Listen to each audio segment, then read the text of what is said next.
तर सर्वप्रथम सर आम्हाला सांगा स्पायनल डिसऑर्डर म्हणजे नक्की काय? 33 वर्टेब्रा म्हणजे 33 मणक्याचा हा पूर्णपणे स्पाईन बनलेला आहे. तर सर लाईफस्टाईलमुळे आजकालच्या लोकांना बरेचसे बॅक पेन होतात, परत सर्वायकल पेन होतात. विनिकर्म विद्धकर्म सोबत योगा प्राणायाम ह्या गोष्टी खूप चांगल्या रिझल्ट त्या ठिकाणी आहे. त्या ठिकाणी विशिष्ट पॉईंट असतात ते आपण त्या ठिकाणी प्रेस करतो आणि ते ऍक्टिव्ह करून सुद्धा पेन त्या ठिकाणी कमी होतो.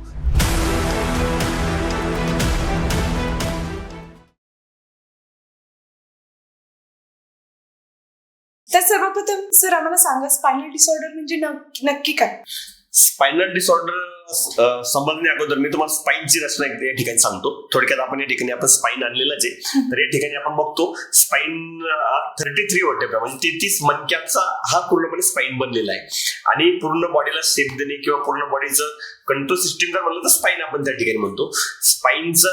स्पाईनवर सगळे बॉडीचं सगळ्याच गोष्टी डिपेंड राहतात, कारण की स्पाईन थ्रूच जे आपण नर्वस सिस्टीम असेल ब्रेनशी संबंधित काही असेल तर स्पाईन थ्रू सगळे सिग्नल त्या ठिकाणी जातात. तर त्या अगोदर स्पायनल डिसऑर्डर समजण्या अगोदर नॉर्मल स्पाईन समजणं हे खूप इम्पॉर्टंट आहे. त्या ठिकाणी स्पाईन मध्ये बघू आपण हा सर्वायकल पार्ट म्हणतो, याला हा थोरॅसिक्स, हा लंबर आणि कॉक्सिक्स म्हणतो. ठीक आहे, तर याला आपण मणक्याचे मानेचे मणके त्याला म्हणतो, तर सर्वायकल. तर त्यामध्ये जे काही आजार होतात यामध्ये नंतर एक थोरॅसिक्स आणि लंबर, तर हे 7 सर्वायकल वर्टेब्रे असतात, हे 12 असतात थोरॅसिक्स आणि हे 5 असतात लंबरचे. आणि आपण जर याची रचना बघितली तर या ठिकाणी तुम्ही बघा आपली गादी असते, प्रत्येक 2 मणक्यांच्या मध्ये एक गादी असते, ज्याला आपण डिस्क म्हणतो.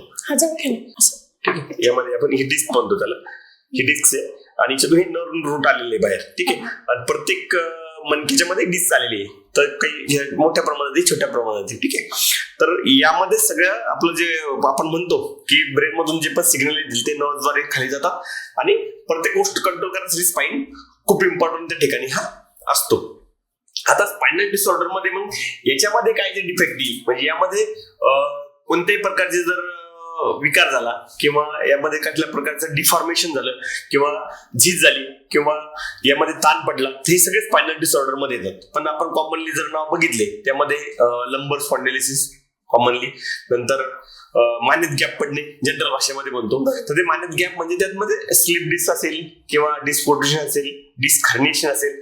तर कॉमनली हे जे आजार आहे ते सर्वायकल आणि लंबर मध्ये जास्त प्रमाणात दिसून येतात, कारण की मानेचा आपण जास्त उपयोग होतो आणि कमरेवर आपण आणि यातली जी डिस्क राहते ती शॉक ऍब्सॉर्बर म्हणून काम करते. कोणता पण शरीराला जसे की गाडीला शॉक असतात, ते प्रत्येक मणक्यामध्ये डिस्क त्याचं काम करत असतं. त्या डिस्कवर जर काही ताण पडला किंवा मणक्यांवर जर काही ताण पडला तर तो जो ताण आहे तो त्या नर्ववर पडतो आणि तिचे सिम्पटम्स आपल्याला दिसून येतात.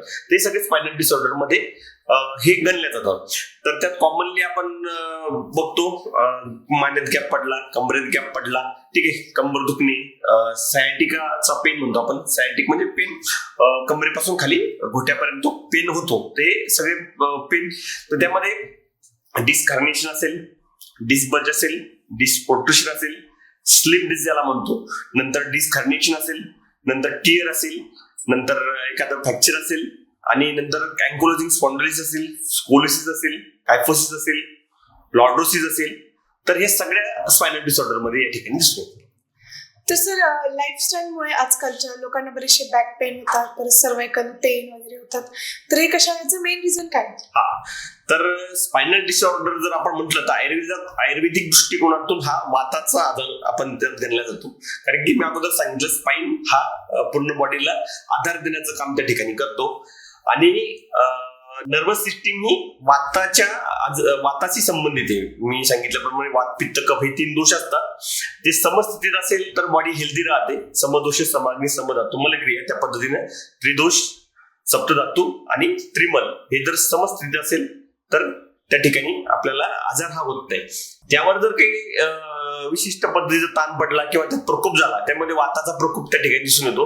तर वात प्रकोपक आहार विहार ज्याला म्हणतो, म्हणजे अति प्रमाणात व्यायाम करणे, अति बसून काम करणे, अति वाकून काम करणे, हेवी वेट उचलणे, झोपण्याची पोझिशन, तुमचं पोश्चर, या जर गोष्टी विशिष्ट पद्धतीत तुम्ही वेगळ्या पद्धतीने करण्यात आल्या तर त्या ठिकाणचा वात वाढतो. त्याचा परिणाम हा त्या ठिकाणी जी डिस्क राहते तिच्या ठिकाणी वृक्षता निर्माण होते, म्हणजे कोरडी होते आणि कोरडी झाल्यामुळे तिथल्या ती जागा सोडल्या जाते आणि त्याची झीज सुरू होते. झीज झाल्यामुळे एक तर दोन्ही मणके एकमेकाला घासायला लागतात. त्याचा परिणाम हा नर्ववर ताण पडण्यात होतो आणि जे विभिन्न परिणाम आपल्याला दिसून येतात, ज्यामध्ये मग स्लीप डिस्क डिसकनेक्शन हे आपण त्याला विविध नामांकन त्या ठिकाणी आपण करतो. पण आयुर्वेदामध्ये मन्याग्रह, मन्यस्तंभ, कटिग्रह, ठीक आहे, नंतर ग्रहद्रसी या पद्धतीचं वर्णन आयुर्वेदात त्या ठिकाणी आलेलं आहे. तर हे सगळ्याच स्पायनल डिसऑर्डर मध्येच मोडतो. परंतु आजची जी लाईफस्टाईल आहे, जसं की आपण खूप वेळ मोबाईल मध्ये वाकून बघतो, पण एक असं मोबाईल बघत नाही, असंच बघतो, तर ऍक्च्युअली सर्वायकलवर ताण पडतो. नंतर लॅपटॉप समोर सुद्धा बसताना आपण आपली पोझिशन अशी असते किंवा म्हणजे पोझिशन मे बी आणि खूप जास्त बसायचं काम त्या ठिकाणी पडतं. नंतर झोपायची जी पोझिशन असेल आपल्याला किंवा आपल्याला ज्यावेळेस टीव्ही आपण बघतो तो मोठा सिराना म्हणजे आपण उशी वगैरे मोठी ठेवतो, त्यांना सर्वायकलवर ताण पडतो. लहान मुलांमध्ये सुद्धा आपण बघतो की जास्त वाकून बघण्याचे त्यांचं किंवा आपण म्हणतो आता सरकारनं पण पाठीवरचं वजन कमी करण्यासाठी प्रयत्न केले, बुक्स कमी करून टाकले. तर हे सगळे त्याच्याशी रिलेटेड आहे लाईफस्टाईल चेंजेस मध्ये. पण त्याच्यासोबत तुमचा अतिव्यायाम सुद्धा, अति आपण प्रमाणात जिम जे बाद असेल त्यांना सुद्धा हे स्पायनल ऑर्डर हे दिसून येतं. तर सर आता हे याचं जे बऱ्याचशा लोकांना असं वाटतं की स्पायनल डिसऑर्डरचं जे सोल्युशन आहे ते आपण सर्जरीच करू शकतो, तर हे खरं आहे का? कितपत खरं आहे? नाही, स्पायनल मी अगोदर सांगतो की कोणत्याही गोष्टीकडे जाताना आपल्याला कॉज खूप इम्पॉर्टंट आहे.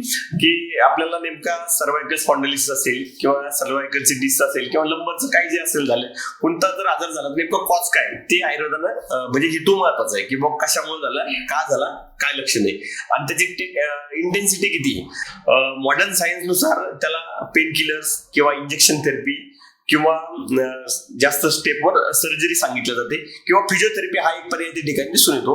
नंतर आणखी सुद्धा कायरोप्रॅक्टिस आहे, नंतर होमिओपॅथी आहे. आयुर्वेदमध्ये तर आपण खूप चांगलं वर्णन मी तुम्हाला सांगणार, पण बाकी पण इतर पॅथीमध्ये त्याचं वर्णन आलेलं आहे आणि त्या पद्धतीने ट्रीटमेंट ती सांगितली जाते. परंतु प्रत्येक ठिकाणी सर्जरी ही लागत नाही आणि शक्यतो आपण स्पायनलच्या कोणताही प्रॉब्लेम असेल तर मी विदाऊट सर्जरीज तो आपण आपल्या गंगे हॉस्पिटल आपण विदाऊट सर्जरीज त्या ठिकाणी डिस्क करणे असेल, सेफ असेल, नर्व रूट कॉम्प्रेशन असेल, सियाटिका असेल, कोणत्याही जरी कंडिशन मध्ये असेल, इव्हन डायमीटर कमी होणे, डायमीटर म्हणजे हा डायमीटर असतो त्याचा व्यास होतो, डिजनरेशन म्हणजे स्पायनल कॉर्ड डायमीटर कमी होतो आणि असा पेशंटला बसताना सुद्धा खूप भयंकर वेदना त्या ठिकाणी दिसून येतात आणि त्याला सर्जरीचं ऑप्शन सांगतात. परंतु माझ्याकडं इव्हन 4 to 5 mm डायमीटरचा सुद्धा पेशंट चांगले केलेले आहेत मी माझ्या ट्रीटमेंटद्वारे. ट्रीटमेंटकडे आपण जाऊ कशा पद्धतीने ट्रीटमेंट राहते, तर सर्जरी हा शेवटचा पर्याय नाही किंवा सर्जरी पर्यायच नाही. तर प्रॉपर तुम्ही आयुर्वेद ट्रीटमेंट जर फॉलो केली आणि ज्याच्यामुळे तुमचं झालं, जसं मी सांगितलं की कारण तुमचं कॉस्ट तुम्ही हेवी काम करत असेल, तुम्ही खूप बसण्याचं काम करत, तुम्ही ड्रायव्हर असाल, ठीक आहे, तर त्यामध्ये तुम्हाला बदल करावा लागणार आहे, तुमच्या लाईफस्टाईल मध्ये चेंज करावं लागणार आहे. त्यासोबत तुम्हाला ट्रीटमेंट ही अवश्य करावं लागणार आहे. त्याला निश्चित स्वरूपात तुम्ही विना ऑपरेशन यातून वाचू शकता. तर सर तुमच्या क्लिनिकमध्ये कशा पद्धतीने इलाज केला जातो? नॉन सर्जिकल थेरपी वगैरे घेतला जातो का? ओके, तर आपल्याकडे सर्जरीचा विषयच नाही. आयुर्वेदामध्ये विदाऊट सर्जरीच आपण काम करतो आणि मणक्याचे मी सर्व आजार जे सांगितले तुम्हाला, इव्हन स्पायनल इंजुरीवर सुद्धा आपण त्या ठिकाणी ट्रीटमेंट करतो. स्पायनल इंजुरीचे पेशंट जे की 2-2 वर्ष घरात पडून राहतात, त्यांना कसल्या प्रकारे सेन्सेशन राहत नाही, त्यामध्ये सुद्धा आमचं आयुर्वेदिक पंचकर्म, न्यूरोथेरपी, अग्निकर्म, विद्धकर्म सोबत योगा, प्राणायाम ह्या गोष्टी खूप चांगल्या रिझल्ट त्या ठिकाणी आहे. खूप मिरॅकल्स म्हणजे आश्चर्यकारक रिझल्ट आपल्याला त्या ठिकाणी दिसून येतात. म्हणजे जे की मी आता सांगितलं तुम्हाला डायमीटर, जसं की 4-5 डायमीटर आहे, तो पेशंट इव्हन थोडा जरी बसला तरी तो बसू शकत नाही. तो ठीक आहे, तुम्ही बघा पेशंट आमच्याकडे तो खूप पेन त्याला राहतो, बसता पण येत नाही, चालता पण येत नाही. किंवा काही पेशंट जे खूप दिवसापासून एका ठिकाणी काम करतात, जे की आपण म्हणतो क्लर्क वगैरे जॉब करतात, त्यांना काही दिवसानंतर थोडं जरी चाललं 15-20 पावलं तर त्यांचे कंबर गळून येते आणि बसावं लागतं, मग पुन्हा चाललं. तर असे पण पेशंट आम्ही विदाऊट सर्जरी आणि आमच्या पंचक्रमद्वारे ट्रीट केलेले आहे. आता ट्रीटमेंट पॉइंट ऑफ व्ह्यू आपण बघू. ट्रीटमेंटमध्ये मी अगोदर सांगितलं हा वाताचा आजार आहे आणि वाताला कंट्रोल करण्यासाठी आपल्याला त्या ठिकाणी पंचकर्मामधील जे कर्म आहे त्यामध्ये उपकर्म, स्नेहन कर्म, स्वेदन कर्म आपण अप्लाय करतो आणि पंचकर्मामधील बस्ती चिकित्सा जी सांगितली ती अर्धी चिकित्सा सांगितली. वातावर तेल हे खूप श्रेष्ठ सांगितलंय, सगळ्यात श्रेष्ठ सांगितलं, तिळाचं तेल खूप श्रेष्ठ सांगितलं. तर या तिळाच्या तेलामध्ये आपण जे औषधी वाताकडे असतात त्यांचा औषधी बनून त्याचं ऍप्लिकेशन आपण करतो, पोटातून सुद्धा घेण्यासाठी देतो आणि प्रत्येक स्टेज वाईज आपली ट्रीटमेंट बदलत राहत. जसं की सर्वायकल स्पॉन्डिलोसिसची ट्रीटमेंट वेगळी, स्लिप डिस्कची वेगळी आहे, डिस्क हार्निएशनची वेगळी आहे. त्यामध्ये कमी जास्त प्रमाणात आपण औषधीचा बदल करतो आणि आपली जी न्यूरोथेरपी आहे ती पूर्णपणे स्पाईनवर डिपेंड आहे. तर मी अगोदर सांगितलं की आपली रूट कॉजवर आपण काम करतो, म्हणजे मुळाशी पाणी घातल्यानंतर झाड जसं फुलतं त्या पद्धतीने आपण रूट कॉजवरच काय करतो, रूट कॉजच आपण शोधतो, रूट कॉजच आपण ट्रीट करतो, वातालाच आपण कंट्रोलमध्ये आणतो. त्याचं फलित असं होतं की जी आपण सांगितली डिस्कच्या मुळे जी वृक्षता आलेली आहे तिचं पोषण आपण करतो. तिचं जर पोषण झालं तर डिजनरेशन थांबणार आहे. डिजनरेशन थांबल्यानंतर त्याचे जे नर्व रूट आहे, नर्वला जो त्राण पडलेला तो कमी होणार आहे आणि त्याचं कार्य व्यवस्थित त्या ठिकाणी सुरू होणार आहे. आता आपण जाऊया थेरपीज मध्ये. तर आपण थेरपीमध्ये स्नेहन करतो, म्हणजे पूर्ण अंगाला मालिश वगैरे करतो. ठीक आहे, मालिश म्हणजे फक्त तेल चोडणे असं नाही. लोकांचे खूप गैरसमज आहे किंवा कुठे जाऊन मसाज करणे, तर त्याला स्नेहन म्हणत नाही. आमच्या आयुर्वेदानुसार स्नेहनच्या खूप चांगल्या पद्धती आलेल्या आहे. पद्धत बिमारीनुसार पद्धत त्या ठिकाणी बदलते आणि आयुर्वेद सिद्ध आपण जे वातग्न द्रव्य असतात ते सिद्ध करून त्याचा आपण मालिश त्या ठिकाणी करतो, तेल त्या ठिकाणी पुरवतो शरीराला. आपण तेल त्या ठिकाणी नरिश करण्याचं काम ते तेल करतं. नंतर अभ्यंग झालं, नंतर स्वेदन म्हणजे उष्णता, म्हणजे वाताचा शीत गुण असतो आणि त्याला मारण्यासाठी स्वेदन हे खूप महत्वाचं आहे. त्यात पण आपण वाताला कमी करण्यासाठी वाताग्न त्या ठिकाणी वापरतो आणि तो वात कंट्रोल करण्याचं काम स्वेदनाने करतो. नंतर आपण स्नेहपान म्हणजे तेलाचं सेवन पोटातून घेण्यासाठी, तूप असेल, तेल असेल, स्निग्धता शरीरामध्ये वाढली पाहिजे वाताचं कंट्रोल करण्यासाठी. म्हणजे तुम्ही मेन कॉज काय, वात आहे. वाताला कंट्रोल करण्यासाठी आपण सगळे उपाय त्या ठिकाणी करणार आहे. त्यामुळे बस्ती चिकित्सामध्ये, तर बस्तीमध्ये दोन प्रकार आपण करतो, स्थानिक चिकित्सा आणि एक आपण डायरेक्ट बस्ती देतो. त्यामध्ये निरो बस्ती असेल, अनुवासन बस्ती असेल, नंतर मात्रा बस्ती असेल. आणि स्थानिक म्हणजे मानेच्या ठिकाणी आपण इथं काय पाळ बनवतो पिठाची आणि त्या ठिकाणी ते तेल टाकतो. त्यामध्ये सरसो तेल असेल, तिळाचं तेल असेल, धन्वंतर तेल असेल, आपलं वातेन ऑइल म्हणून आपलं आहे ते पण खूप चांगलं काम त्या ठिकाणी करतं. बस्ती ऑइल आहे ते पण. नंतर थोरॅसिक रिजन मध्ये जर काय असेल तर त्या ठिकाणी आपण तेल पाचतो. आणि कंबर म्हणजे मन्य बस्ती, कटी बस्ती हे विविध प्रकार आयुर्वेदाने वर्णन केले त्या ठिकाणी आपण तेल त्याचं नरिश करण्याचं काम त्या ठिकाणी करतात. फ्लेक्झिबिलिटी त्याची स्पाईनची वापस येते, कारण की यात काय होतं, स्पायनल डिसऑर्डर मध्ये स्पाईनची जी फ्लेक्झिबिलिटी पूर्णपणे डॅमेज झालेली राहते. थोडा जरी तुम्ही ताण पडला तर स्पाईन वर ताण पडतो, नर्ववर ताण पडतो, तर ती फ्लेक्झिबिलिटी वापस आणण्याचं काम हे औषधी द्रव्य करतात. नंतर बस्ती चिकित्सा आपण करतो. नंतर त्या ठिकाणी अग्निकर्म चिकित्सा ही खूप छान आहे. त्यामध्ये ईस्टर्न पेन आणि विद्ध कर्म, विशिष्ट पॉईंट मर्म नावाचं विज्ञान सुश्रुताचार्यांनी आयुर्वेदाने दिलेलं आहे जगाला. त्या ठिकाणी विशिष्ट पॉईंट असतात ते आपण त्या ठिकाणी प्रेस करतो आणि ते ऍक्टिव्ह करून सुद्धा पेन त्या ठिकाणी कमी होतो. त्यामध्ये रक्तमोक्षण असेल आणि नंतर काही लेप चिकित्सा आहे आणि पोटातून औषधी. तर या समग्र पद्धतीची आपण चिकित्सा त्या ठिकाणी करतो. सगळ्यात बेस्ट म्हणजे आमची न्यूरोथेरपी, स्पाईनवर काम करणं. तर विशिष्ट आसनामध्ये आपण त्या विशिष्ट आसनांमध्ये आपण काय करतो, ते स्पाईन जे मणके ज्या ठिकाणी डॅमेज झाले किंवा जे डिस असेल त्या ठिकाणी विशिष्ट पद्धतीने दाब देतो आणि त्याला रिलीज करण्याचं काम आपण करतो. तर या सगळ्यांचं फलित असं येतं की पेशंटला खूप आश्चर्यकारक रिझल्ट येतात. ज्या पेशंटला सर्जरी सांगितली असेल तर तो पेशंट पहिल्या दिवसापासून एकदम ओके होतो, चालत घरी जातो. 7 दिवस आपण ठेवतो, 7 दिवस, 11 दिवस, 21 दिवस अशा पद्धती, विविध पद्धती तुमची सिव्हिरिटीनुसार आपण ट्रीटमेंट त्या ठिकाणी अप्लाय करतो. आणि आयुर्वेदानं मी प्रॉपरली सांगतो, माझ्याकडे एव्हिडन्स बेस आहे की भरपूर सारे पेशंट अतिशय कमी खर्चात आणि अतिशय चांगले होऊन गेलेले, त्यांना ऑपरेशनची गरज सुद्धा त्या ठिकाणी पडलेली. त्याचे मी सक्सेस स्टोरी तुम्हाला माझ्या युट्यूब चॅनलवर अवेलेबल आहे, माझ्या युट्यूब चॅनलवर तुम्ही बघू शकता. तर सर तुम्ही जर सांगितल्याप्रमाणे तुम्ही खूप पेशंटला ट्रीट केले. ओके. पण असं एखादा पेशंट की नाही का जे बाहेर गेले आणि त्यांना तिथे सोल्युशन मिळालं नाही, पण तुम्ही त्यांना एकदम चांगल्या पद्धतीने सोल्युशन, अशी एखादी सक्सेस स्टोरी आमच्या प्रेक्षकांना सांगा. एक पेशंट जे ड्रायव्हर होते आणि त्यांचं ड्रायव्हर कीज असल्यामुळे त्यांना डिस्क हार्निएशन सांगितलं आणि सिव्हिअर पेन त्यांना होता. त्यांनी जे दाखवलं होतं त्यांना ऑपरेटचा सल्ला दिला होता, पण त्या ऑपरेटरला भीती वाटायची म्हणून त्यांनी आपल्याकडे आले. नंतर आपल्याकडे त्यांनी 7 दिवस पूर्ण थेरपी घेतली आणि आज ते पूर्णपणे पुन्हा त्यांचं जे वर्क आहे ते करू आले. मग ते म्हणजे त्यांना थोडं पण चालता येत नव्हतं, म्हणजे माझ्याकडे ज्यावेळेस आणलं होतं त्यावेळेस उचलून त्यांच्या घरच्यांनी आणलं होतं.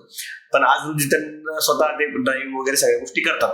परंतु मी ज्या गोष्टी सांगितल्या त्या आजही त्या फॉलो करतात. जसं की बसण्यासाठी ते ट्यूबचा वापर करतात, हिवी काही वेट उचलत नाही, काही आपण जे हलके प्राणायाम काय असतं यामध्ये पेशंट काय मनानं काही करतो तर मग त्याचे विपरीत परिणाम त्या ठिकाणी दिसून येतात. तर हे सगळं कौशल्य त्या ठिकाणी करावं लागतं. खूप सुंदर पद्धतीने सर तुम्ही पेशंटला ट्रीट करता, त्यांना एक नवीन जगण्याची आशा देतं.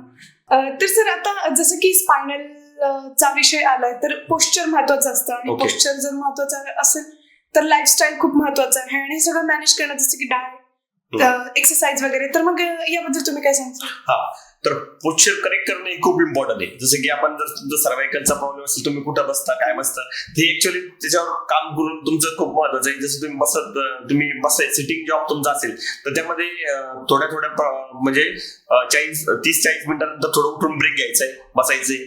सर्वायकलचे जे काही व्यायाम सांगितले मी, जसं की मर्जरासन आहे, शशकासन आहे, भुजंगासन आहे, तर हे वैद्यकीय सल्ल्याच्या नुसार किंवा जे योग शिक्षक आहे प्रॉपर त्या पद्धतीने केलेले बरं राहील. कारण स्पाईनचं काम हे अतिशय नाजूक राहतं, त्यामुळं याच्यात अति व्यायाम कोणता चालत नाही. म्हणजे कोणी सांगतं की तुम्हाला तुमचे कंबर आखडून गेली म्हणजे तुम्ही काहीतरी व्यायाम करा किंवा असं करा किंवा तुडून घ्या कोणाकडून, ठीक आहे, तर हे चुकीचं आहे.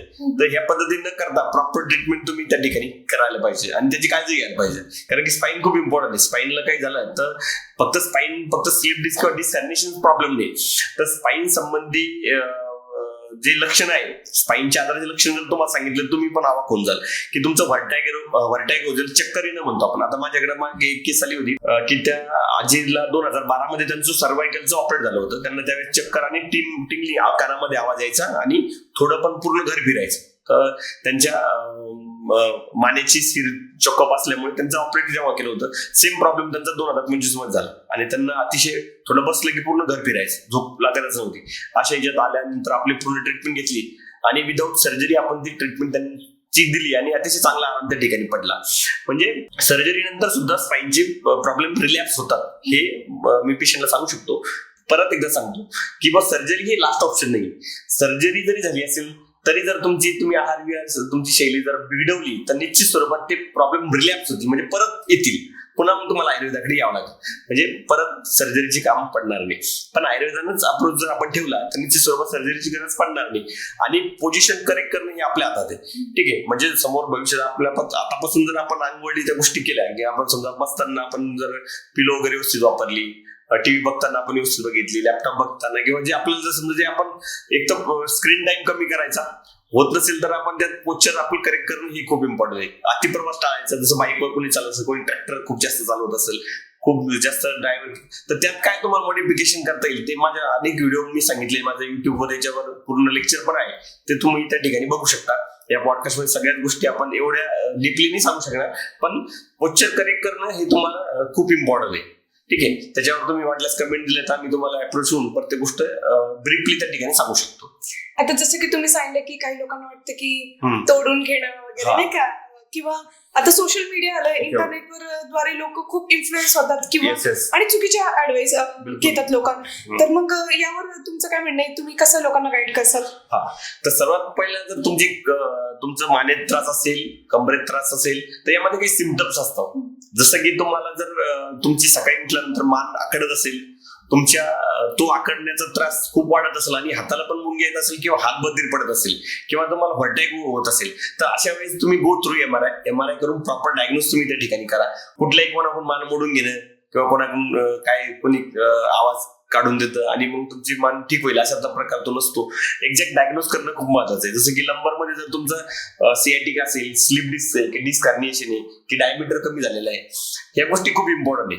म्हणजे एक्सरे नंतर एमआरआय हे खूप इम्पॉर्टंट डायग्नोस आहे. एकदा डायग्नोस झाला, आजार कळला तर त्या हिशोबाने आपलं प्लॅन ऑफ ट्रीटमेंट आपण करू शकतो आयुर्वेदानुसार, ठीक आहे. तर मग आम्ही त्या ठिकाणी पूर्णपणे आपलं जे बस्ती वगैरे चिकित्सा आहे, आमची शमन चिकित्सा आहे, न्यूरोथेरपी, पंचकर्म त्याच्या थ्रू जातो आणि रूट कॉज शोधून निश्चित स्वरूपात त्या ठिकाणी आराम पडतो. सर्जरी तर घाबरायची गरज नाही. आणि मी प्रत्येकाला सांगतो शरीर हे अमूल्य आहे, ते कोणाचंही असं तडकाफडकी कोणाच्या हातात देणं किंवा कोणाकडे मोडून घेणं हे चुकीचं आहे. आणि स्पाईनला तर असं करूच नका, कारण की अशा वेळेस एखाद्या वेळेस बॉडीचा रिफ्लेक्स येऊन लगेच सडन डेथ होण्याची सुद्धा त्या ठिकाणी शक्यता ही नाकारता येत नाही. त्यामुळे असं काही करताना प्रॉपर तज्ञांचंच मार्गदर्शन घेणं हे खूप अत्यंत महत्वाचं त्या ठिकाणी ठरतं. त्यामुळे त्या ठिकाणी अत्यंत जे स्पाईन मध्ये एक्सपर्ट असतील त्यांचाच ओपिनियन तुम्ही घ्यायला पाहिजे. आमच्यासारखे जे स्पाईनवर काम करतात, माझं गंगा हॉस्पिटल चिखली इथे आहे, तुम्ही आमचं सुद्धा कन्सल्ट तुम्ही त्या ठिकाणी घेऊ शकता किंवा तुमचे एमआरआय आम्हाला व्हॉट्सअप थ्रू पाठवून त्यावर आमचं मार्गदर्शन तुम्ही घेऊ शकता. आता सर कसं होतं ना, स्पायनल डिसऑर्डर असेल तर लोकांची खूप भीती निर्माण होती. लोकांना वाटतं की हा आजार बराच नाही होणार किंवा लोक कॉन्फिडन्स हे होतात. तर मग तुम्ही त्याला कसं डील करता, तुम्ही कसं लोकांना कॉन्फिडन्स वाढवून देतात, मोटिवेट करता? ओके, हा छान प्रश्न आहे. कारण प्रत्येकाला वाटतं की खूप भीती लोकांच्या मध्ये असते. कारण की MRI झाल्यानंतर त्यांना कळतं की आपली गादी सरकलेली आहे. मग आपण गादी सरकली म्हणजे असं वाटतं की मनके ढळले का काय, आणि आपल्याला चालता येत नाही, किंवा अचानक एखाद्याला भरपूर त्यात जर खूप जास्तच प्रॉब्लेम असेल तर मुंग्या खूप येतात, बसता येत नाही, मांडी मारता येत नाही, झोपताना सुद्धा त्रास होतो, झोप लागत नाही, इरिटेट पेशंट होऊन जातो. अशा वेळेस असं वाटतं की लवकर ऑपरेट केलं पाहिजे आणि लगेच आपण त्यातून बाहेर पडू. पण सर्जरी हा शेवटचा ऑप्शन नाही, कारण की सर्जरी नंतर सुद्धा त्या वेदना किंवा जो पेन आहे त्याला तशाच राहतात, पण आपला आर्थिक खर्च पण होतो, एखाद्या जीवाची धोका पण त्या ठिकाणी असतोच. परंतु याच्या थ्रू तुम्ही आयुर्वेदाकडे जर अप्रोच झाले तर निश्चित त्यात खूप चांगला आराम त्या ठिकाणी आहे. मी माझ्या पेशंटला सगळ्यात पहिले मी तर आश्वासन देतो की त्याचा आजार समजून सांगतो की आजार का झाला. जसं की तुम्हाला हा जो फॅक्टर आहे, जसं की जास्त बसल्यानंतर जे सिम्पटम्स ऍग्रिवेट होतात, जसं की मोटरसायकलवर बसल्यानंतर सिम्पटम्स ऍग्रिवेट होतात किंवा जास्त बसल्यानंतर ऍग्रिवेट होतात, तर मी सांगतो की तुम्ही सल्ला देतो की मग तुम्ही मोटरसायकल अवॉइड करा, तुम्ही बसताना ट्यूबचा वापर करा किंवा लंबर कुशन वापरा. तर या पद्धतीचा आपण त्या ठिकाणी त्यांना ऍडवाइस करतो आणि प्रॉपर आजार समजून सांगून लगेच लाईन ऑफ ट्रीटमेंट त्यांना सांगतो. आणि या ठिकाणी आपण टोटली व्यायाम सगळे बंद करून देतो. लोकांना कसं वाटतं की नाही मला काही झालं म्हणजे मी व्यायाम केला पाहिजे, योगा केला पाहिजे, तर अशा ठिकाणी त्याचं आपण सध्या आराम त्या ठिकाणी खूप महत्वाचा असतो. आणि एकदा फ्लेक्झिबिलिटी त्याला आणून देण्यासाठी आपण काम करतो, म्हणजे त्याला स्निग्धता प्रदान करतो, फ्लेक्झिबिलिटी त्याची वापस आणतो, नंतर आपण व्यायाम त्या ठिकाणी करतो. तर घाबरून न जाता तिच्याकडं व्यवस्थित आपण बघितलं पाहिजे. प्रॉपर गायडन्स न तुम्ही आयुर्वेदिक पंचकर्म जर केलं तर निश्चित स्पाईनच्या आजारावरून मुक्तता तुम्ही तुम्हाला मिळू शकतो. आता सर हा तुमचा जो अप्रोच आहे ट्रॅडिशनल मेथड पासून तर हा तुमचा जो अप्रोच आहे ट्रॅडिशनल ट्रीटमेंट पासून कसा वेगळा आहे? हा, माझा अप्रोच ट्रॅडिशनल बघा, आयुर्वेदिक ट्रॅडिशनल नाही, पुरातन आणि शास्त्रोक्त इट्स पुरुषशास्त्र आहे.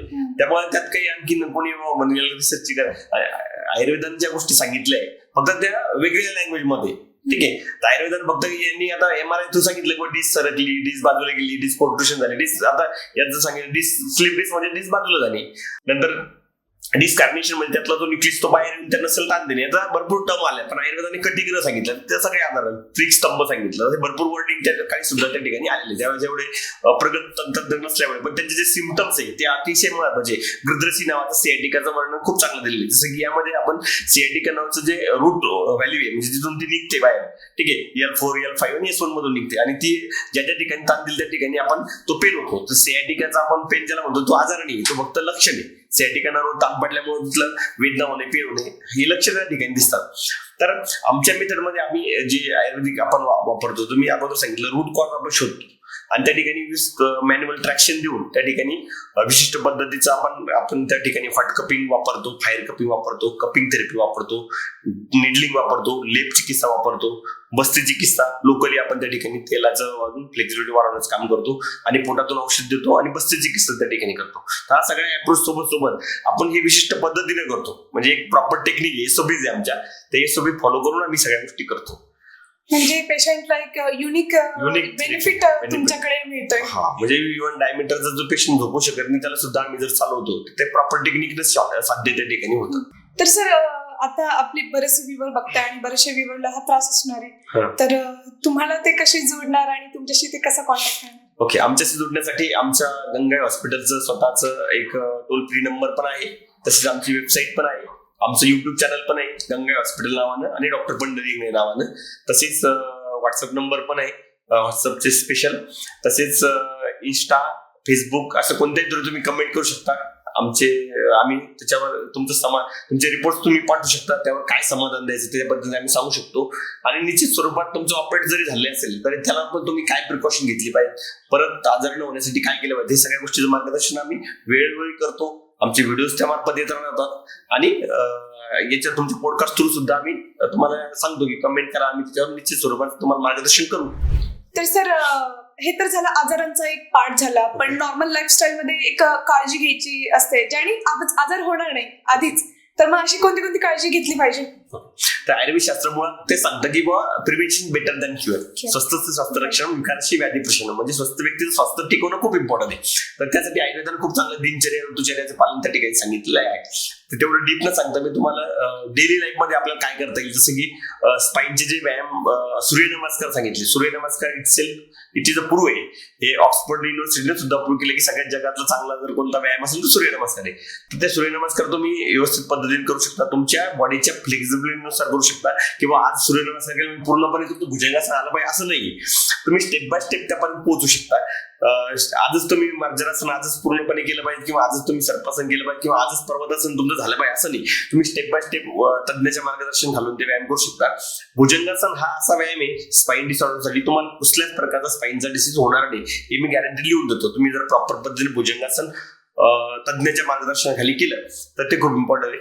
नंतर लाईफस्टाईल मध्ये कोणतीही गोष्ट टाळायची, म्हणजे अति वजन उचलणे, अति परिश्रम करणे, अति प्रवास करणे, वाढवणारे जे पण ऍग्रिगेटेड फॅक्टर आहेत ते सगळे तुम्ही स्टॉप केले पाहिजे. पॅकेट फूड वगैरे हे मी नेहमी सांगतो, जंक फूड हे अवॉइड केलं पाहिजे. वॉकिंग ही सगळ्यात चांगली एक्सरसाइज आहे, ती केली पाहिजे. जेवणामध्ये स्निग्ध पदार्थ, मधुर रसाचं सेवन तुम्ही केलं पाहिजे, म्हणजे गोड थोडंफार असलं पाहिजे. आता आपण म्हणतो की गोड लगे गेलंच पाहिजे, पण मधुर रस असेल, तेल म्हणजे तूप असेल, हे आपण जेवणामध्ये ठेवलं पाहिजे. डाळवर्गीय पण आपण म्हणजे मधुर षड्रसात मग तुमचा असला पाहिजे, किंवा मग तुम्ही प्रॉपर हेच खाईल तेच खाईल, तर या ते टाळलं पाहिजे. तुमचं बसायचा जॉब आहे, जर मी सांगितलं पोस्चर करेक्शन त्या ठिकाणी करून घ्यायला पाहिजे.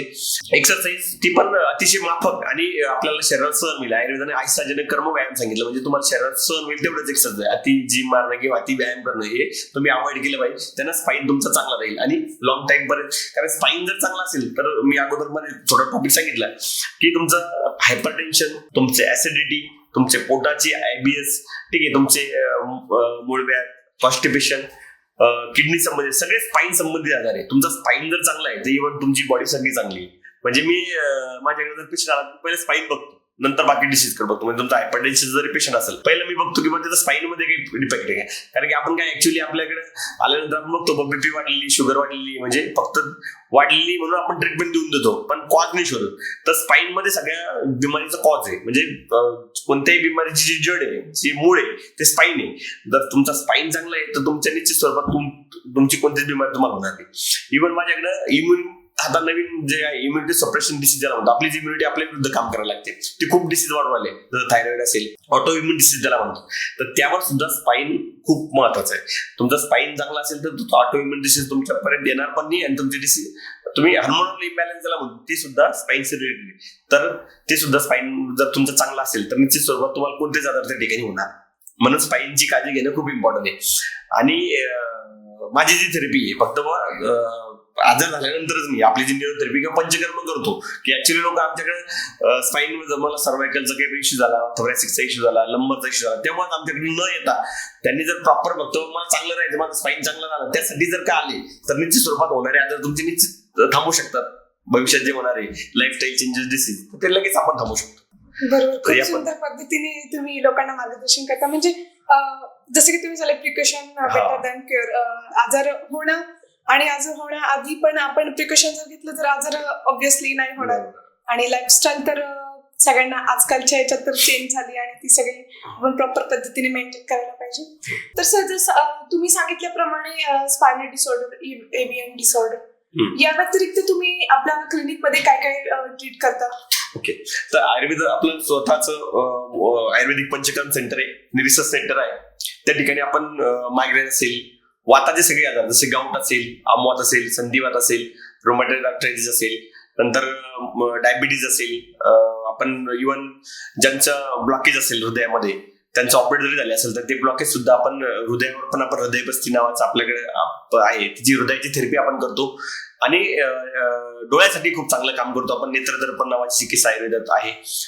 मायग्रेन असेल तर आणि पोटाच्या संबंधित जे पण आजार असतील, त्यात आम्लपित्त असेल, ग्रहणी असेल, नंतर IBS असेल, ब्लोटस असेल, नंतर कॉन्स्टिपेशन असेल, तर या सर्व प्रकारच्या आजारावर आपण अतिशय प्रभावीपणे ट्रीटमेंट आपण आयुर्वेदिक पंचकर्म, न्यूरोथेरपी, अग्निकर्म, विद्यकर्म आणि व्यायाम, योगा, तर या सगळ्या गोष्टीचा अप्रोच आपण त्या ठिकाणी पेशंटला देतो. आणि निश्चित स्वरूपात थायरॉइडचे जरी पेशंट असेल, इव्हन कॅन्सर जरी आपली स्टेजमध्ये असेल, तर या स्टेजमध्ये सुद्धा आपण प्रॉपर ट्रीटमेंट त्या ठिकाणी त्याला म्हणजे किमोथेरपीचे जे साईड इफेक्ट असतात ते कमी करण्याचं काम आपण त्या ठिकाणी करतो. या ठिकाणी तुम्ही नागिनचे जरी पेशंट असेल त्या ठिकाणी आपण लीच थेरपी असेल, या ठिकाणी असे सगळे जसं मुतखडा असेल, या सर्व आजारावर आपल्या गंगे हॉस्पिटल अतिशय माफक दरात आणि अतिशय प्रभावी उपचार आपण त्या ठिकाणी करतो. तर सरांनी सांगितल्याप्रमाणे सर म्हणजे सरांचं मेन आहे की सर रूटच बघतात, रूट पहिले बघतात आणि ऑब्व्हियसली स्पाइन वरून सर सगळ्याच आजारांचे निराकरण करतात. तर मग तुम्ही विजिट देऊ शकता, तुमचे जे पण प्रॉब्लेम असतील स्पाइनचा असू द्या किंवा इतर सरांनी जे सांगितले ते तुम्ही त्यांना विजिट देऊ शकता. तर सर स्पाइन डिसऑर्डर चे लक्षण लोकांना नाही कळणार लवकर, तर मग अशी कोणती लक्षणं आहे की ज्यावरून ते लोक कळू शकतील, लोकांना कळेल की आपल्याला हा डिसीज आहे? ओके, तर स्पाइनल डिसऑर्डर साठी तर प्रत्येक जण एमआरआय गो थ्रू एमआरआय करू शकणार नाही, परंतु काही सिम्पटम्स जे अग्रिगेट होतात जसे की सर्वायकलचे, थोरॅसिकचे, लंबरचे मी थोडक्यात सांगेल तुम्हाला. तर सर्वायकल मध्ये जर तुम्हाला इश्यू काही आला तर तुमची मान आखडून जाते, मान फिरवताना त्रास होतो, खाली वर करताना जे फ्लेक्झन या मुवमेंट आहे त्या रिस्ट्रिक्टेड होतात आणि मुंग्या, हाताला मुंग्या वगैरे यायला लागतात. काही प्रमाणामध्ये व्हर्टायगो दिसून होतो, म्हणजे चक्कर सुद्धा यायला लागतं किंवा डोळ्यात पाणी गाळणे वगैरे ही लक्षणं सुद्धा त्या ठिकाणी दिसून येतात. ते सर्वायकल मध्ये झाले. थोरॅसिक मध्ये सूज वगैरे येऊन जाते, जास्त जर बसलं तर पेन होतो, नंतर शोल्डर वगैरे पण दुखायला लागतो, ते थोरॅसिक मध्ये दिसून येतात. नंतर लंबर मध्ये खूप जास्त पेन त्या ठिकाणी, लंबर पेन जर स्थानिक पेन असेल तर आपण स्लिप डिस्क म्हणतो. जर पेन रेडिएट टुवर्ड्स म्हणजे खाली पायापर्यंत जर पेन जात असेल, म्हणजे तुमचं पोटात दुखत असेल मांडीपर्यंत, म्हणजे तुमच्या बॅक हिप पासून तर जो मागे जर पेन जात असेल तर समजायचं की त्या ठिकाणी नर्व्ह कॉम्प्रेशन झालेले आहे. तर यावरून आपण डायग्नोज करू शकतो. तर यामुळे विलंब न लावता आपण प्रॉपर ट्रीटमेंट त्या ठिकाणी जर घेतली तर निश्चित स्वरूपात वेदनापासून पण आराम मिळतो आणि होणारा जो आहे समोर डिजनरेशन आपण टाळू शकतो, त्याचं डिसऑर्गनायझेशन जास्त प्रोलॅप्स होणं वगैरे हे पण आपण त्या ठिकाणी टाळू शकतो. म्हणजे इव्हन सर्जरीची गरज पडत नाही जर प्रॉपर लगेच येऊन तुम्ही जर त्या ठिकाणी ट्रीटमेंट तर केली तर या सगळ्या गोष्टी खूप महत्वाच्या ठिकाणी दिसून येतात. तर सर काही लोकांचं कन्सर्न असतो की ओव्हरवेट असलं की हा डिसीज जास्त होतो किंवा ताण पडतो, तर मग असं काही आहे का? बिलकुल, कारण की स्पाइन पूर्ण शरीराचा आधार आहे आणि जर एक त्याचं लिमिटेशन असतात ना, किंवा तुमची बॉडी जर वेट बेअरिंग कॅपॅसिटी समजा त्याची 70 ते 80 kg पर्यंत आहे, पण तुमचं जर वेट खूप 100च्या वरती गेलं तर स्पाइन पण काय करणार बिचारा, त्याच्यावर पण ताण पडणार आहे. तर ओव्हरवेट लॉर्डोसिस वगैरे होता, स्लिप डिस्क पण होते आणि अशा पेशंट ट्रीट करणं खूप कठीण राहत. त्यामुळं वेट कंट्रोलमध्ये ठेवणं ही खूप इम्पॉर्टंट आहे आणि आपण वेट लॉसची पण थेरपी आपल्याकडे आहे, ती पण आपण त्या ठिकाणी देतो. आणि वेट कंट्रोल केल्यानंतर ऑटोमॅटिकली स्पाइन कंट्रोलमध्ये स्पाइनची स्पाइनल डिसऑर्डर त्या ठिकाणी कंट्रोलमध्ये दिसून येतात, आपलं कंट्रोल झालेलं दिसून येतं. तर आपण प्रत्येकाला मी आवाहन करतो की वेट कंट्रोलमध्ये ठेवा, म्हणजे स्पाइनचं आरोग्य चांगलं राहील आणि स्पाइन जर आरोग्य चांगलं राहील तर इतर आजार तुमची होणार नाही. आणि वेट कमीवर काही? वेट कमीवर तुम्ही फिरणं खूप महत्वाचं आहे. फिरण्याचा व्यायाम खूप चांगला आहे आणि जेवणामध्ये तुम्ही स्निग्ध पदार्थ टाळले पाहिजे, गोड पदार्थ तुम्ही टाळले पाहिजे. अतिशय कुठल्याही प्रकारचं कोणतं भरपूर मार्केटमध्ये अवेलेबल आहे, कोणी सकाळी डान्स करायला लावतो, कोणी म्हणजे भरपूर गोष्टी आहे, पण तुम्ही प्रॉपर तुमच्या शरीराकडे पहिलं लक्ष दिलं पाहिजे किंवा आपल्या शरीराला कशाची गरज आहे आणि आपण किती घेतलं पाहिजे आणि प्रॉपर वैद्याच्या मार्गदर्शनाखालीच तुम्ही मेडिसिन घेतलं पाहिजे किंवा आयुर्वेदिक कोणीही देऊ राहिलं आणि आपण घेऊ राहिलो हे न करता प्रॉपर आयुर्वेद तज्ञाकडूनच तुम्ही औषध घेतलं पाहिजे. नंतर भरपूर सारे लोक काही आयुर्वेदाच्या नावाखाली आणतात मार्केटमध्ये आणि नंतर त्याचं मी सांगितलं की त्याचे खूप दुष्परिणाम म्हणजे रेनल फेल्युअर, किडनी फेल्युअरचे पण पेशंट आज ते दिसून ओव्हरवेट वाल्यांमध्ये दिसून येऊ आलं किंवा ओव्हर यूज ऑफ स्टेरॉइडमुळे एव्हियन सारखे आजार सुद्धा त्या ठिकाणी दिसून येतात. तर आपण त्याकडे लक्ष दिलं पाहिजे की प्रॉपर ट्रीटमेंट आपण कोणाकडून घेतली. आपलं शरीर आपण खूप महत्वाचं आहे, ते चांगल्या वैद्याच्या चांगल्या तज्ञाच्या हाताखालीच आपण त्याचं मार्गदर्शन घेतलं पाहिजे आणि तेव्हा ट्रीटमेंट आपण केली पाहिजे आणि स्वतः लक्ष देऊन ट्रीटमेंट करायला पाहिजे. बरोबर आहे. आजकाल सोशल मीडियामुळे लोक खूप इन्फ्लुएन्स होतात आणि चुकीच्या ऍडवाइस घेतात, गैरसमज त्यांना होतात आणि एक चांगल्या तज्ञाकडून ते हे करत नाही. तर आहे की हे तर चांगलं आहे की चांगल्या लोकांकडून जर तुम्ही ऍडवाइस घेतात तर तुमचं चांगलं होईल. कारण ही प्रोसेस आहे, हेल्दी राहणं ही प्रोसेस आहे, काही ट्रिक नाही किंवा मी 2 मिनिटात सांगितलं की नाही बाबा हे ऐसा करोवर तुम्हाला हेल्थ अच्छा हो जाएगा, ही असे ट्रिक नाही. तुम्हाला ही प्रोसेस आहे आणि फॉलो करावं लागणार आहे. म्हणजे तुम्ही आज तुमचं वय समजा 30 आहे की 32 आहे की 35 आहे, तुम्हाला त्या पद्धतीने फॉलो करत म्हातारपणापर्यंत फॉलो करणार, तेव्हा तुम्ही हेल्दी राहणार आहे. किंवा मी आज काहीतरी अमृत पिलं म्हणजे मी लगेच लाईफ टाईम असं होईल नाही. तो कोणी असेल, मी जरी असतो तर मला तुम्हाला पण ते फॉलो करावं लागणार आहे. तर ह्या गोष्टी आपल्याला रिअलिटी आपल्याला चेक करावं लागणार आहे की नाही. एखादी कोणी रील सांगितली लिंबू पाणी में दो बूंदा लो और ये ड्रिंक ले लो तुम्हाला ऐसा हो जाएगा, असं काही होणार नाही. त्यामुळे तुम्हाला प्रॉपर आपल्या शरीराचं स्ट्रक्चर जाणून घेऊन त्या पद्धतीने तुम्हाला ट्रीटमेंट त्या ठिकाणी करावं लागणार. तरी सगळ्यांनी लक्षात ठेवणं खूखूप इम्पॉर्टंट. आजकाल सोशल मीडियावर खूप चालतं 2 मिनिट में ये 2 मिनिट में वो रोज सुबह ये लो वो सुबह लो. तर डिटॉक्स करो वो डिटॉक्स. ऍक्च्युअली डिटॉक्स प्रोसेस ही आयुर्वेदाला सांगितलेली जगाला देणगी आहे, पंचकर्म आहे. असं कोणतेही प्रोसेस नाही किंवा तुम्ही ते खाल्लं म्हणजे डिटॉक्स होऊन जाईल. आयुर्वेद प्रॉपर वात पित्त कफावर काम करतं. त्याची शोधन चिकित्सा ती डिटॉक्स पद्धती आहे, त्याला पंचकर्म म्हटलेली. आणि ते प्रॉपर पद्धती झालं पाहिजे. कुठेही मग एखाद्या वेलनेस सेंटरवर जायचं आणि तुम्हाला जुलाब द्यायचे की झालं तुमच्याकडे जास्त ते नाही. त्यामुळे प्रॉपर तज्ञाकडूनच तुम्ही घ्या. मी पॉडकास्ट मार्फत पुन्हा सांगेल की तुमचं शरीर खूप अमूल्य आहे, ज्याच्याकडे पण ट्रीटमेंट घ्यायची तो तज्ञ डॉक्टर शोधा आणि त्या पद्धतीने काम तुम्ही करा.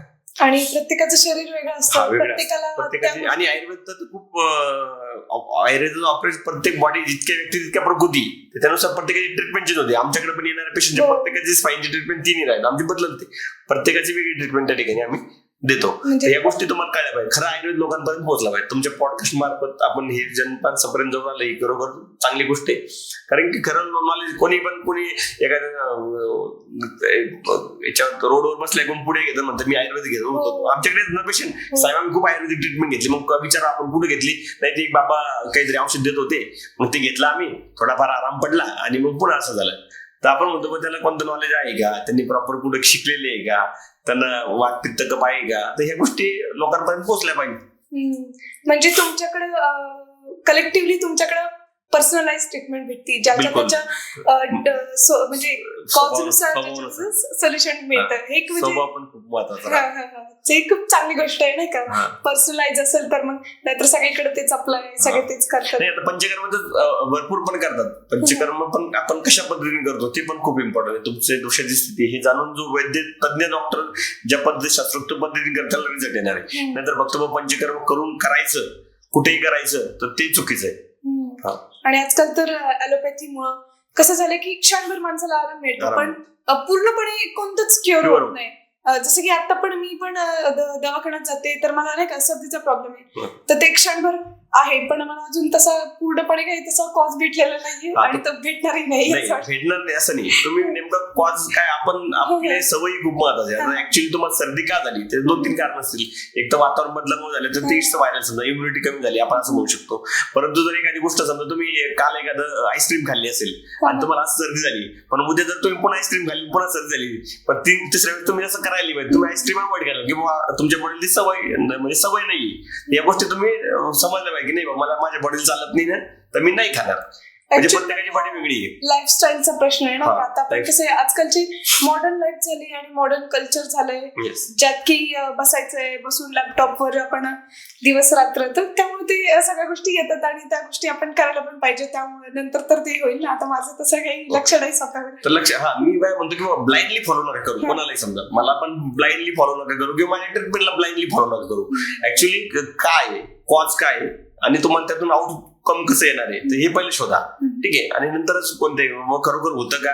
आता मी सांगितलं फाईन, तर तुम्ही एक टॅली करा खरोखर असं होतात का, होतात तरच तुम्ही लक्ष द्या. कारण की तार्किक म्हणजे सगळ्या रिसर्च बेसवर तुमच्या गोष्टी आल्या पाहिजे. नाहीतर मग मी सांगितलं म्हणून आयुर्वेदात वर्णन केलं म्हणून तुम्ही लगेच हे करा असं म्हणत नाही. पण ह्या ज्या गोष्टी ऑलरेडी पडताळून आलेल्या आहेत आणि आम्ही काय सांगतो की आम्हाला रिझल्ट मिळाले, एवढे आम्ही कॉन्फिडेंटली बोलतो की मला रिझल्ट मिळालेली म्हणून. तरी पण तुम्ही पहिले पडताळून बघा आणि मग तुमची रिसर्च पेपर पण आलेले आहेत. आणि ॲलोपॅथी मेडिसिनचं ठीक आहे आराम मिळत असेल पण साईड इफेक्ट खूप जास्त आहे. ठीक आहे. आणि तात्पुरताच आराम आहे, त्यामुळे निश्चित स्वरूपाचं समाधान त्या ठिकाणी होत नाही. त्यामुळे निश्चित समाधान जर पाहिजे असेल तर तुम्ही आयुर्वेदाकडे निश्चित या आणि प्रॉपर आयुर्वेदिक ट्रीटमेंट करा. ना की कोणी ज्वलाच्या देत असेल औषधी घेतात त्याच्याकडे जाऊ नका. हेच मी त्या पॉडकास्ट मध्ये सांगितलं. तर असंच कोणाला जर आपल्या विवर पैकी कोणाला त्रास असेल, आपलं स्पायनल डिसऑर्डर झालं किंवा एव्हीएन रिलेटेड आहे, तर सर तुम्हाला मार्गदर्शन करतीलच. तुम्ही त्यांना कॉन्टॅक्ट करू शकता. त्यांचे सोशल मीडिया हँडल आहे, त्यांचा व्हॉट्सअप नंबर, परत त्यांचा सगळा पत्ता आपण डिस्क्रिप्शन मध्ये दिलेला आहे. तुम्ही त्यांना कॉन्टॅक्ट करू शकता. आणि त्यांचे बरेचसे रिसर्च पेपर आहेत, त्यांचे बरेचसे इंटरव्ह्यू पॉडकास्ट वगैरे पण तुम्ही पाहू शकता. आणि जर तुम्हाला शक्य झालं तर तुम्ही त्यांना भेट पण देऊ शकता आणि शक्य नसेल होणार तुम्ही त्यांना ऑनलाईन कॉन्टॅक्ट पण करू शकता.